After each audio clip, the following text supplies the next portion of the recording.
Boa noite pessoal. Hoje é 2. Vamos aí para... Vou recapitular um pouco do que já falamos, tá? Beleza, pessoal? Vou passar umas atividadezinhas e tal. Então, nós começamos falando de calorimetria, né? Nós começamos falando de calorimetria. Calorimetria, tá? Nós observamos que a calorimetria é uma das partes da física que vai falar sobre o calor e a temperatura, né? Então nós temos calor, temos temperatura, pessoal. Então, ó, observamos que eles são coisas diferentes, mas eles estão bem interligados, né? Então o calor ele está bem ligado à temperatura, ok?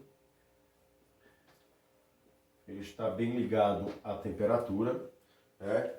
Nós vamos lembrar que o calor é uma forma de energia térmica, né? O calor é uma forma de energia térmica. Beleza, galera? É uma forma de energia térmica que passa de um corpo para outro, né? Devido a uma diferença de temperatura, né? E já a temperatura é uma agitação térmica, é uma medida da agitação térmica. Então a temperatura é uma medida, certo? É uma medida que está relacionada a uma agitação térmica, beleza? Então nós temos aqui a diferença entre calor e temperatura, né? Então, o calor é uma energia térmica, né? Em transferência, ou seja, que passa de um corpo para outro devido a uma diferença de temperatura, enquanto a temperatura é uma medida da agitação térmica das partículas de um corpo. Ou seja, quanto mais agitada as partículas de um corpo, né? Maior é a sua temperatura. Quanto menor a agitação térmica entre as partículas de um corpo, menor é a sua temperatura, né? Sabemos, galera, que nós sabemos que o calor ele é dado em caloria, é a unidade mais antiga do calor, né? Ou seja, nós temos aí a caloria que é a unidade de calor. Então, que é o cal, certo? Então, a caloria significa caloria, a unidade de calor. Ou seja, essa é a unidade mais antiga do calor. Mas também ele pode ser dado em joule no sistema internacional, que na verdade é a unidade de energia, né? Então o que acontece, galera? Essa caloria, ela pode ter um mútuo, certo? Que é o quilocal, ou seja, 1 quilocal. Esse K, ele vale 1000, né? Nós observamos que ele vale 1000. Esse K vale 1000. Beleza? 1000 calorias. E aí nós temos o seguinte, a caloria é a quantidade de energia que uma substância tem que ganhar ou perder, certo? Para que sua temperatura varie de 14,5 para 15,5 graus Celsius, a pressão normal, tá? Então uma grama dessa substância vai ter que sofrer essa variação para ela ganhar ou perder energia, beleza? Então isso é o que nós chamamos de caloria, beleza? Nós observamos, galera, que a relação com joule é que uma caloria é aproximadamente 4,2 J, ou seja, joule. Então, esse joule ou joule é a unidade de energia no sistema internacional, beleza? Ou seja, no sistema internacional, no SI, essa energia é dada em joule ou joule, tá? Ou seja, J. Ok, pessoal? Então, no sistema internacional, essa energia ela é dada em joule ou joule aí para relacionar o sistema internacional com a unidade mais antiga, que é a caloria. É claro que a maior parte das questões ela vem em caloria, certo? A maior parte das questões elas são distribuídas em caloria, mas possa ser que uma ou mais você encontre em joule, ok? Então, ó, para passar de caloria para joule, você multiplica por 4,2, né? Para passar de caloria para joule, você vai multiplicar por 4,2. Para passar de joule para caloria, você divide por 4,2, tá, pessoal? E aí, gente, nós temos o seguinte, ó, nós vamos ter o seguinte aí.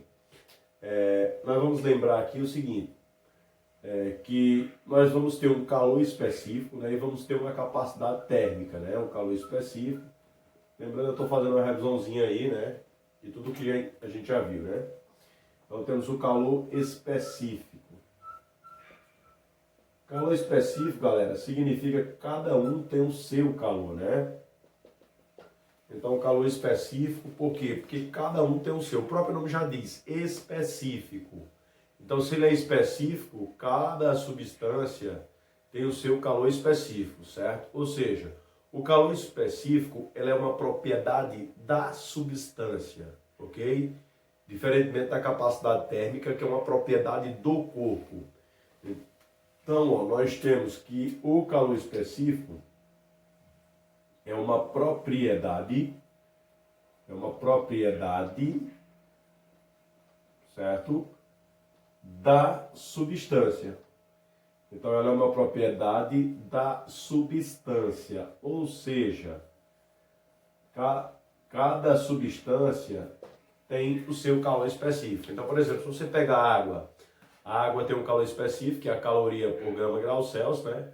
Se você pegar o ferro, já tem outro valor, beleza? Se você pegar alumínio, já tem outro valor totalmente diferente. Ou seja, cada uma tem o seu calor ali específico diferente, beleza? Agora, se você pega 1 litro de água e 10 litros de água, os mesmos têm o mesmo calor específico. Ou seja, tanto o 1 litro como 10 litros vai ter o mesmo calor específico. Por quê, professor? Porque o calor específico é uma propriedade da substância. Então, possa ter 1000 ou 10.000. Todas elas têm o mesmo calor específico, tá? Então, pegando como exemplo aqui, né? Podemos citar como exemplo a água.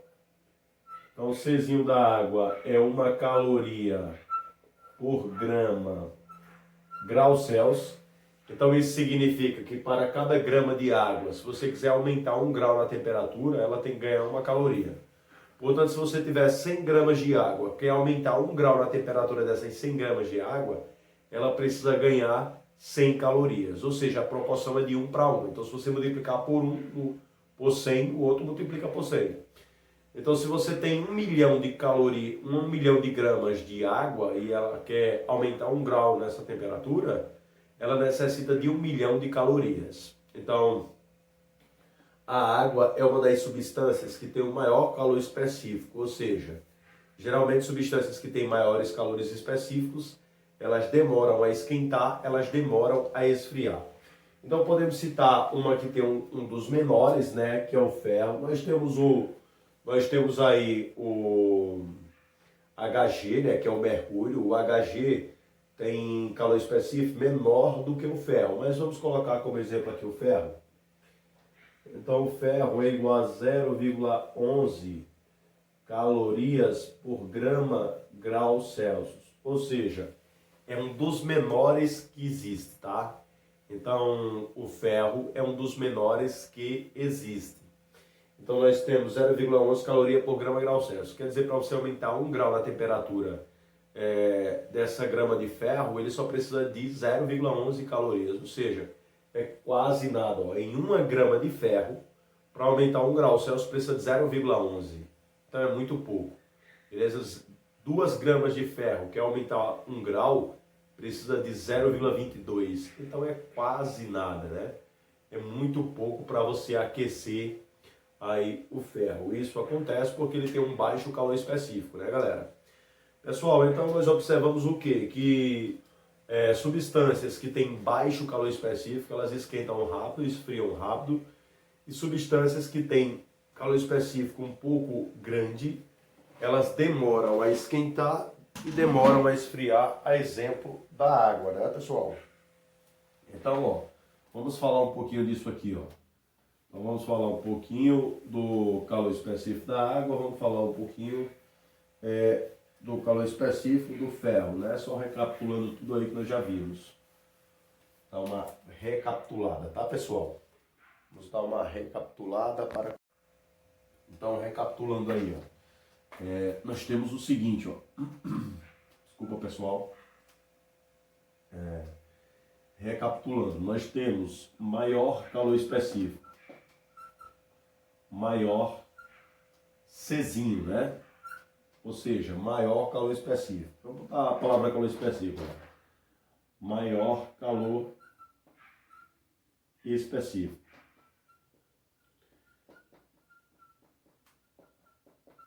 Então, o que acontece com as substâncias que têm maior calor específico? Então, elas demoram a esquentar e demoram a esfriar. Então, ela demora. Ela demora aqui, professor, demora a esquentar e ela demora a esfriar. Então, a substância que tem grande calor específico, ela tanto demora a esquentar como demora a esfriar. Beleza? Então, por isso a importância do calor específico. Então, a água, ela é um regulador térmico, certo? Então, os locais que tem água, então o que vai acontecer? Quando os raios solares vêm, a água absorve essa radiação e libera durante a noite. Então, se ela absorve durante o dia, não vai ter reflexão demais para a superfície para aquecer o ar que está acima da superfície e gerar uma temperatura maior naquele ambiente, certo? Por isso que locais com grande quantidade de árvores, eles são mais frios. Por quê? Porque a luz do sol bate, é absorvida pelas moléculas da água que está nas folhas das árvores, né? São absorvidas também pelas árvores, né? Para fazer o processo de fotossíntese. E aí dá uma refrigerada no ambiente, tá? Ou seja, mantém a temperatura legal, beleza? Já locais que não tem água, a exemplo dos desertos, né? Então você não tem água para absorver aquela radiação no ambiente. Então, como você não tem água, o que é que vai acontecer? Esses locais, eles vão esquentar demais e eles vão esfriar demais, porque não tem água para refrigerar o ambiente. Então, isso vai acontecer porque também o calor específico da área é muito baixo. Então, menor calor específico, né?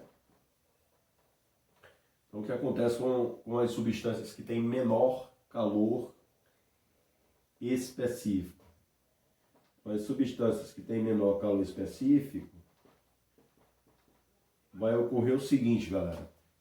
Elas vão esquentar rápido, esfriar rápido. Então, tudo elas fazem rápido. Então, elas esquentam rápido e elas esfriam rápido. Beleza? Então, esquenta rápido e esfria rápido. Então, substâncias com baixo calor específico, elas vão esquentar rápido e elas vão esfriar rápido. Substâncias com alto calor específico, com grande calor específico, elas demoram a esquentar e elas demoram a esfriar. Então, galera, aí foi calor específico, né? Recapitulando, vamos entrar em capacidade térmica agora. Capacidade térmica, também chamada de capacidade calorífica, né?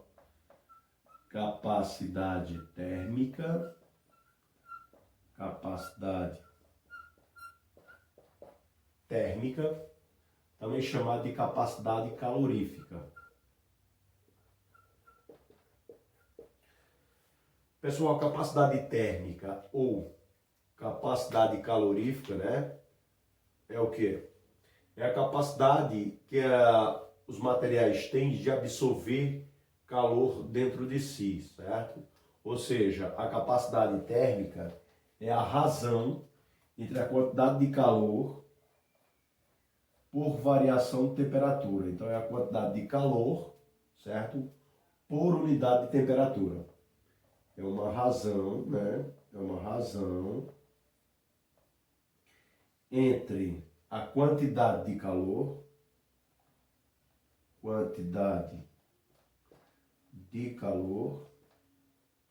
certo, pessoal?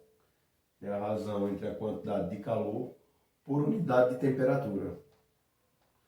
Na verdade, de variação de temperatura, né?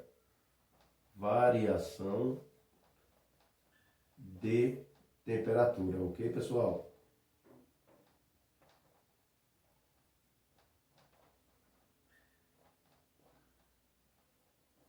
Então é a quantidade de calor, né? Por variação de temperatura, beleza, gente? Então a quantidade de calor por variação de temperatura é o que nós chamamos de capacidade térmica ou capacidade calorífica. Logo nós podemos dizer o seguinte, ó. Logo nós podemos dizer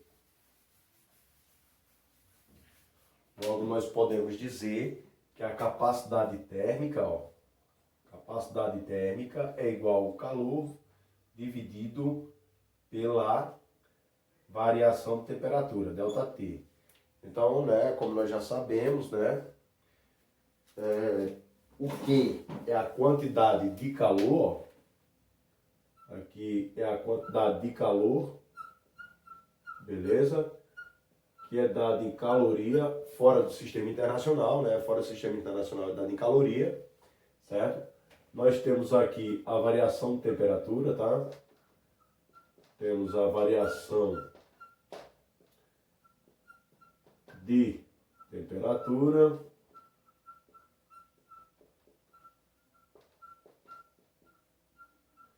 Variação de temperatura é dada em graus Celsius, pessoal, né? Ela é dada em graus Celsius. E nós temos a capacidade térmica ou a capacidade calorífica, que vai ser caloria por grau Celsius. Então aqui nós temos a capacidade, ó, capacidade térmica, né? Capacidade térmica, que é dada em caloria por grau Celsius. Então lembrando que isso aí está fora do sistema internacional, né? Então essa revisãozinha aí, né, para a gente pegar com chave de ouro esse assunto, porque esse assunto é muito bom, né? Muito tranquilo, vocês vão se dar super bem nele, tá? Então temos aí, ó, capacidade térmica é a quantidade de calor dividido pela variação de temperatura. Então imagine que você pega, por exemplo, uma batata, né, e coloca lá ela para cozinhar. Você coloca a batata e aí o que é que vai acontecer?